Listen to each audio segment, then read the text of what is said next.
Hello everyone, आज हम लोग डिस्कस करेंगे सेकंड सेमेस्टर बीए प्रोग्राम के हिस्ट्री के सिलेबस को। मैं Nasreen, lecturer department of history, BB college Asansol. तो चलिए हम लोग शुरू करते हैं। पहले सिलेबस को देख लें। किसी भी एग्ज़ाम को देने के लिए 3 चीज़ें बहुत ही ज़रूरी होती है। पहला सिलेबस, सिलेबस के साथ प्रीवियस ईयर क्वेश्चन। सिलेबस ये देखने के लिए आप लोगों को पढ़ना क्या क्या है। जैसे यहाँ पे हम लोगों को दिख रहा है मेडिवल इंडिया। मेडिवल इंडिया एक अपने आप में बहुत बड़ा पोर्शन है, लेकिन मेडिवल इंडिया का कौन कौन से पोर्शन को या किस किस टॉपिक को आपके सिलेबस में इंक्लूड किया गया, आपको केवल वही पढ़ना है।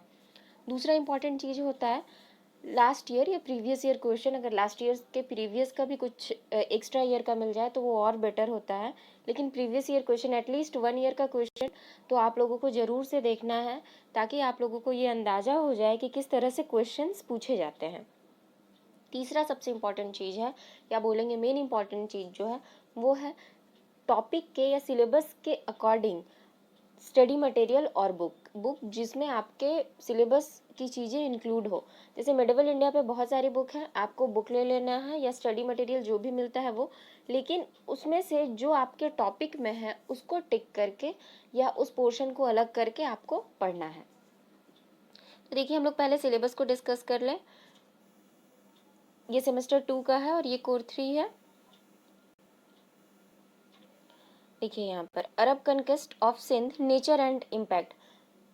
हम लोग फर्स्ट सेमेस्टर में एंशिएंट इंडिया पढ़ चुके हैं। एंशिएंट इंडिया के बाद हम मेडिवल इंडिया में यहाँ पर देखेंगे कि किस तरह से प्राचीन काल में प्राचीन राजाओं के अंत के बाद यहाँ पर किस तरह से अरब और तुर्कों का आक्रमण हुआ, किस तरह से सिंध पर उन्होंने अधिकार कर लिया, फिर धीरे धीरे यहाँ पर उनकी एक सत्ता तुर्कों के समय कायम हुई, क्योंकि अरब जो थे वो आए, केवल सिंध पर उन्होंने कुछ समय के लिए अपना अधिकार जमाया और धन वसूला और फिर वो वापस चले गए।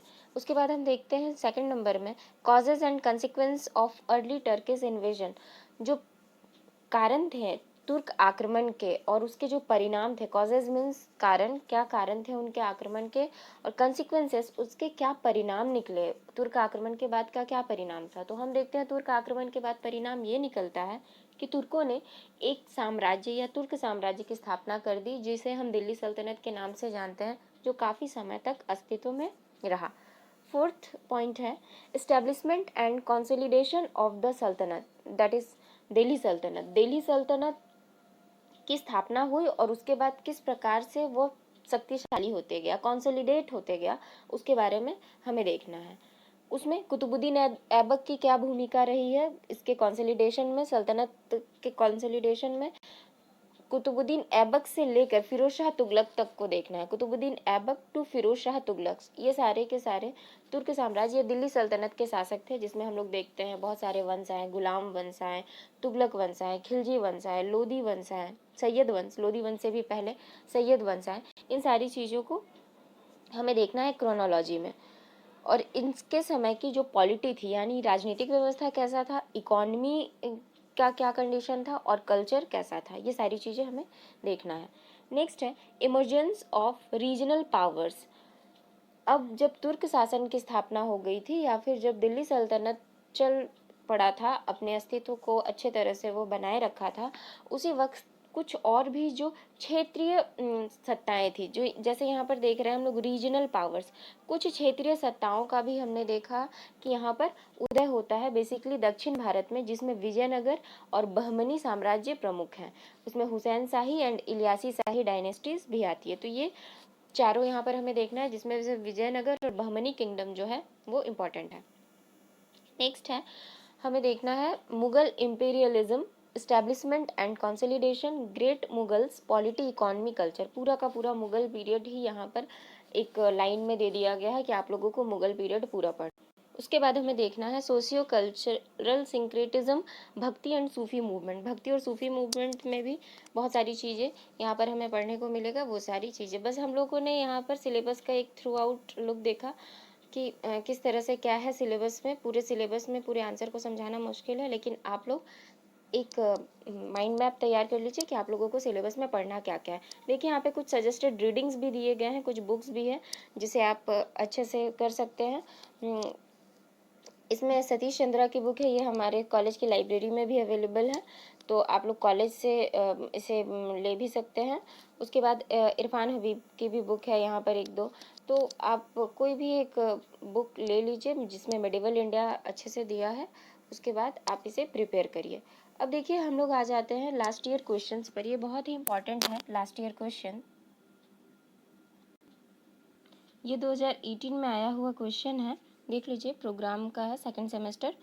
तो बेसिकली हम लोग जानते हैं ये क्वेश्चन का पैटर्न क्या है। कुछ पहले शॉर्ट क्वेश्चंस रहते हैं, 5 मार्क्स के रहेंगे short question, each 1 mark carry करता है, जिसमें आपको कुछ ऑप्शंस भी मिलते हैं। उसके बाद 2 मार्क्स के क्वेश्चन रहते हैं, और फिर 5 मार्क्स, और फिर 10 मार्क्स। तो हम थोड़ा सा क्वेश्चंस को हम लोग थोड़ा सा देख लें कि किस तरह से लास्ट ईयर क्वेश्चन पूछा गया है, जिससे आप लोगों को एक क्लियर आइडिया हो जाए कि किस तरह से क्वेश्चन पूछे जाते हैं। तो देखिए पहला क्वेश्चन है, आंसर एनी 5 क्वेश्चन, 5 क्वेश्चंस के आपको आंसर देने हैं और ईच क्वेश्चन 1 मार्क कैरी कर रहा है। तो पहला क्वेश्चन है, what is the real name of Muhammad Ghori. Muhammad Ghori का वास्तविक नाम क्या था? तो इसका उत्तर होगा सिहाबुद्दीन। इसे मोहम्मद बिन साम के नाम से भी जाना जाता है, या फिर एक्चुअल नाम इसका जो था वो था सिहाबुद्दीन। नेक्स्ट क्वेश्चन पर हम आते हैं, in which year was the second battle of Tarain fought. Tarain का जो युद्ध था, वो जो सेकेंड बैटल ऑफ तराइन था, यानी तराइन का द्वितीय युद्ध कब या किस साल में हुआ? तराइन का जो युद्ध था वो मोहम्मद गोरी और पृथ्वीराज चौहान के बीच हुआ था। ये 2 बार ही हुआ था, इसलिए प्रथम और द्वितीय नाम से जाना जाता है। तो यहाँ द्वितीय के बारे में पूछा गया है, तो द्वितीय युद्ध जो था वो 1192 में हुआ था। वो कब हुआ था? 1192 में तराइन का द्वितीय युद्ध हुआ था। नेक्स्ट क्वेश्चन है, in whose memory Qutub Minar was built. किसके याद में कुतुब मीनार की रचना की गई है, कुतुब मीनार को बनाया गया? तो इसका आंसर होगा कुतुबुद्दीन बख्तियार काकी। Qutbuddin Bakhtiyar Kaki. Who is known as the parrot of India. India का तोता के रूप में किसे जाना जाता है? तो इसका आंसर होगा अमीर खुसरो। आंसर इसका क्या है? अमीर खुसरो। नेक्स्ट क्वेश्चन है, हु रोट बाबरनामा। बाबरनामा की रचना किसने की? तो स्वयं बाबर ने, ये बाबर की आत्मकथा है, बाबर ने ही बाबरनामा की रचना की है। नेक्स्ट क्वेश्चन है, what is the meaning of the term sulh kul. सुलह कुल जो शब्द है उसका अर्थ क्या है? इसका अर्थ है शांतिपूर्ण व्यवहार या सार्वभौमिक सहिष्णुता की नीति, जो हम देखते हैं अकबर के समय में चलाई गई थी। नेक्स्ट क्वेश्चन है, name 2 monuments built by Shahjahan. Shahjahan के काल में 2 भवन या 2 स्मारकों के नाम लिखे। चूंकि शाहजहां ने बहुत सारे भवन बनाए थे, इसलिए इस काल को स्वर्ण काल भी कहा जाता है, मुगल काल का। सांस्कृतिक रूप से बहुत प्रगति हुई थी। तो हम ये देख लें कि केवल 2 का नाम यहाँ पूछा गया है, तो हमें 2 ही लिखना है। तो आप ताजमहल, जामा मस्जिद, दीवाने आम, दीवाने खास, इस सब में से कोई भी 2 लिख दीजिए, तो ईजी है, ताजमहल और जामा मस्जिद, ये आप लिख सकते हैं। Next question, what is jizya. जजिया हिंदी में इसका एक्चुअल टर्म है जजिया। जजिया क्या है? तो जजिया एक प्रकार का धार्मिक कर था, या एक प्रकार का टैक्स था जो हिंदुओं से लिया जाता था। तो जजिया क्या है? एक प्रकार का कर जो हिंदुओं से लिया जाता था। नेक्स्ट क्वेश्चन का जो टाइप है वो है, आप लोगों को 5 क्वेश्चन करना है, और ये भी शॉर्ट क्वेश्चन ही है, लेकिन ये 2 मार्क्स के हैं। पिछला 1 मार्क्स कैरी कर रहा था और ये 2 मार्क्स के हैं। तो पहला क्वेश्चन है, इसमें भी आप लोगों को ऑप्शन मिलते हैं 1-2। पहला क्वेश्चन है, who were the Mewatis who suppressed them. Mewati कौन थे और मेवातियों का दमन किसने किया? तो इसका उत्तर होगा, मेवाती जो थे वो एक प्रकार की लड़ाकू जाति थी, जो हरियाणा के आसपास मेवात वाले प्रांत में रहते थे, और इसे सबसे पहले सप्रेस्ड किसने किया, यानी इसके जो विद्रोह थे उसको किसने दबाया था? तो बलबन के काल में इसके विद्रोह को दबाया गया था। Define sijda and paibos. मतलब सजदा और पाइबोस क्या है? ये भी बलबन के काल की ही एक नीति थी। बलबन ने राजा का जो अस्तित्व है या राजा का जो पद है उसको और ऊंचा दिखाने के लिए उसने कुछ नई नई तरीकों को अपनाया था, जिसमें ये 2 तरीके भी थे, सिजदा और पाइबोस। तो सिजदा में ऐसा होता था कि अपने घुटनों पर झुककर राजा के समक्ष अपने सर को झुकाना होता था, और जो पाइबोस था, पाइबोस का अर्थ होता है सुल्तान के कदमों को चूमना, अर्थात सुल्तान के प्रति अपनी श्रद्धा को दिखाना कि हम उन्हें कितना मानते हैं। नेक्स्ट क्वेश्चन है, who was Barani mention his major work. Barani कौन था और उसके मेजर वर्क क्या थे, उसने क्या काम किए थे? तो बर्नी एक लेखक एवं इतिहासकार था, जो बेसिकली मोहम्मद बिन तुगलक और फिरोज शाह तुगलक के समय में यहाँ पर था। और इसका जो मेजर वर्क है यानी क्या लिखा है इसने, तो इसका एक इम्पॉर्टेंट बुक है वो है तारीख़ फिरोज शाही, जो इसके प्रमुख कार्यों में गिना जाता है। तो आंसर होगा बर्नी, एक लेखक और इतिहासकार था जो मोहम्मद बिन तुगलक और फिरोज शाह तुगलक के दरबार के समय यहाँ पर था, और इसका जो कार्य है वो है तारीख़ फिरोज शाही।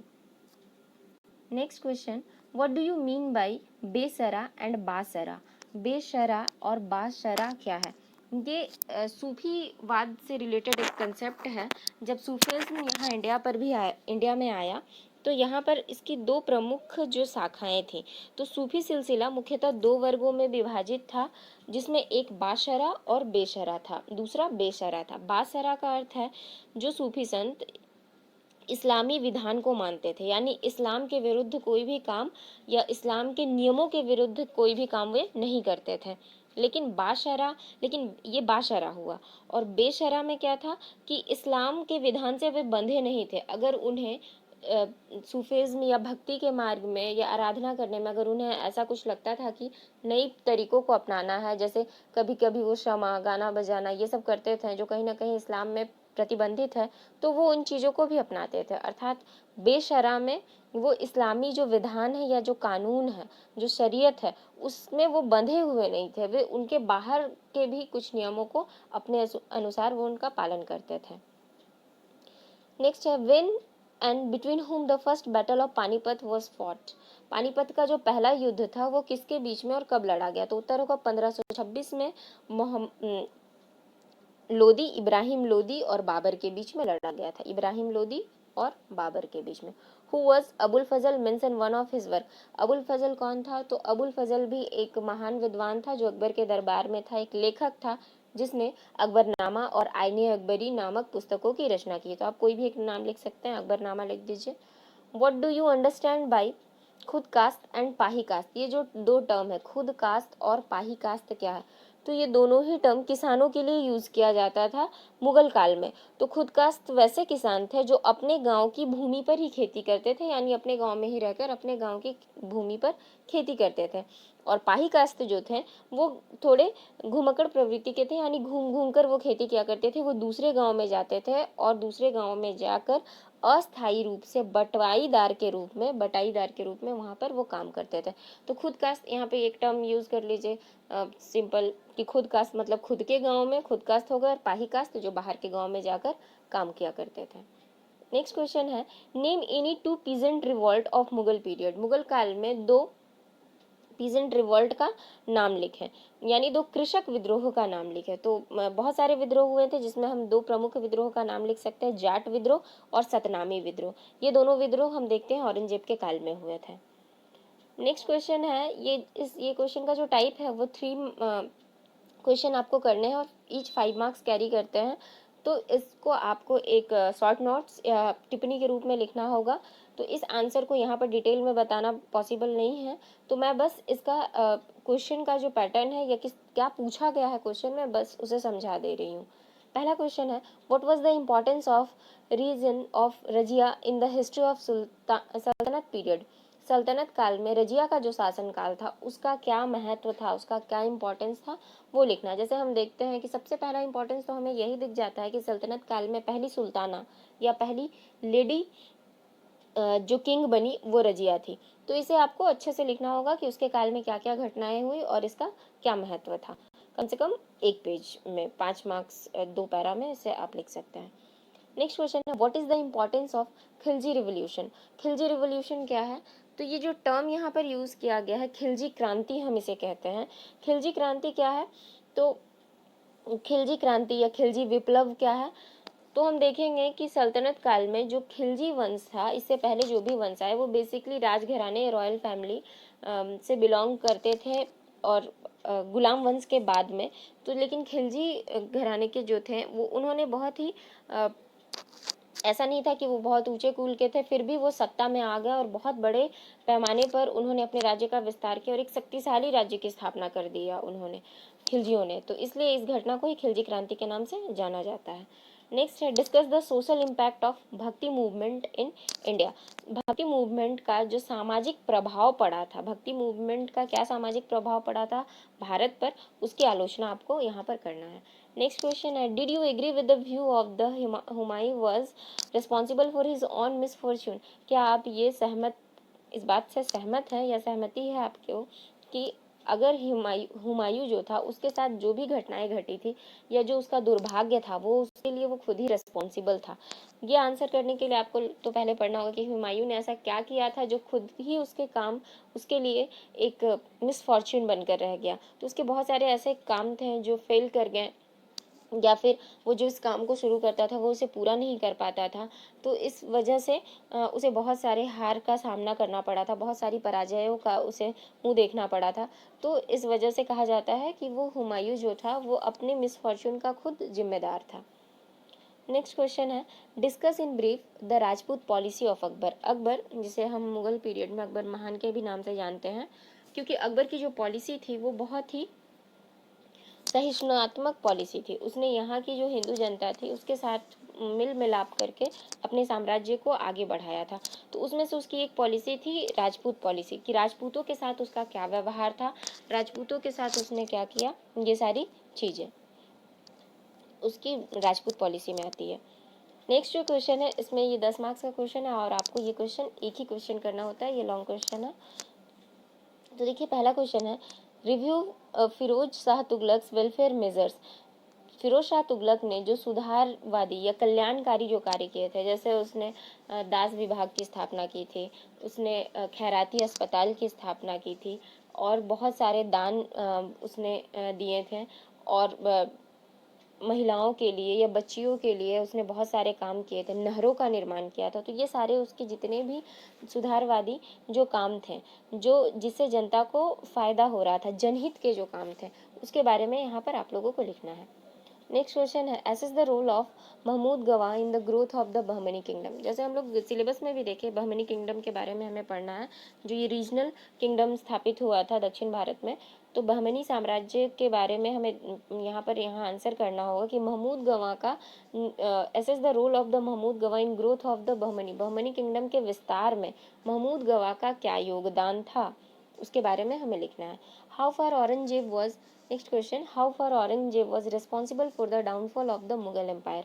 मुगल एम्पायर यानी मुगल साम्राज्य के पतन में औरंगजेब कहाँ तक उत्तरदायी था, इसके बारे में इसमें आपको आंसर करना है कि मुगल के पतन में औरंगजेब ने क्या क्या ऐसी कुछ गलतियाँ की थी या क्या क्या उसकी वो नीतियाँ थी जो मुगल साम्राज्य के पतन का कारण बना। तो आज के लिए इतना ही। अगर आप लोगों को कोई दिक्कत हो तो आप कमेंट सेक्शन में पूछ लेंगे, और जो भी इसका आंसर है वो डिस्क्रिप्शन में आपको मिल जाएगा। अगर स्पेलिंग समझने में आपको दिक्कत हुई हो तो डिस्क्रिप्शन में आप जाइए, वहाँ पर आपको आंसर पूरा लिखा हुआ मिलेगा, शॉर्ट क्वेश्चंस का, ओनली शॉर्ट क्वेश्चंस के आंसर आपको वहाँ पर लिखे हुए मिल जाएंगे। और अगर आपको कोई भी इशू होता है या कुछ चीज़ समझने में दिक्कत होती है तो आप कमेंट सेक्शन में उसे क्लियर कर सकते हैं। आज के लिए इतना ही, फिर मिलेंगे नेक्स्ट लेक्चर में।